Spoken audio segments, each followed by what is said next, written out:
Ahojte, ja vás vítam pri mojom novom videu a dnešné video bude také kratšie a bude to, že haul môjho nákupu.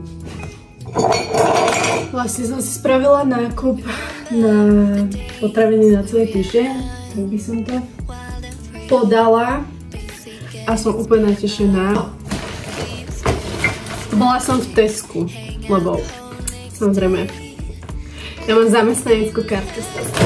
Ale akože Tesko je celkovo super, že ti to tam strašne veľa odčíta. Ale ja mám ešte zamestnaneckú zľavu. No, ideme na to. Kúpila som... Filip chcel toasty. To sme kúpili Aresko dole. To sme kúpili toasty. Túto horčicu, ja som si vždycky kupovala takú tu v tom sklenenom, ale zistila som, že táto má aj menej sacharidov, aj menej cukru a bola v zľave. Takže tak, uvidíme, ako bude chutiť. Ľadový šalát, jeden, druhý, baby špenát, cibula. Odpadnete. Ja som posadnutá teraz jeseňou. Neviem, čo ma chytilo, proste dekorácie a tak. Strašne som chcela nakúpiť úplne veľa dekorácií, ale hovorím si, že nebudem teraz vyhadzovať, keď som sa teraz dostala k peniazom. Ale ja som musela. Proste šálky.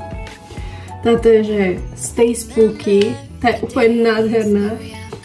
A táto je, že hokus pokus, to som kúpila mne a Filipovi a sú úplne, že krásne. Milujem. No, samozrejme, že vajíčka. Papierové utierky.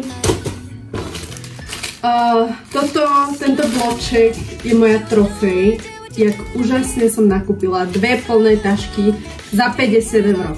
A nie je to iba zásluha tej zľavy, ale je to aj zásluha toho, že som spravila prieskum a nakupovala som fakt, že väčšinou veci v zľave, alebo také, že najlacnejšie. Lebo sa to oplatí. Ďalší ľadový šalát. Uhorky zavaraninové. No, nakladačky. Chcela som si kúpiť šalátové, ale tie sa teraz fakt, že neoplatia, že ten kus dlhý kúpiť. Baby špenát ďalší. Ovsené vločky, iba jednu som kúpila, lebo nebudem ich nejak moc potrebovať. Sáčky do koša. Aresko, to nie je pre teba. Sáčky do koša.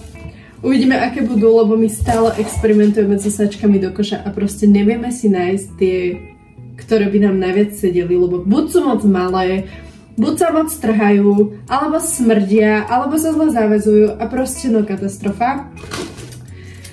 Balkánsky syr. Prvýkrát som kúpala v Tesku balkánsky syr, takže uvidíme. Vždycky som kúpala v Lidli. Kurácia šunka.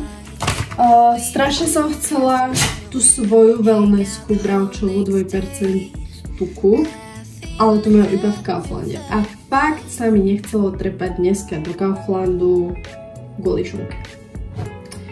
Bohužiaľ je to tak, jak to je. 2 mozzarelky. Edam. To má Filipka do toastov. Kúpila som takýto, toto je asi že najdrahšia položka celého nákupu. Prísahám. Olivový olej spray, lebo jedna vec, už nám došiel oliváč.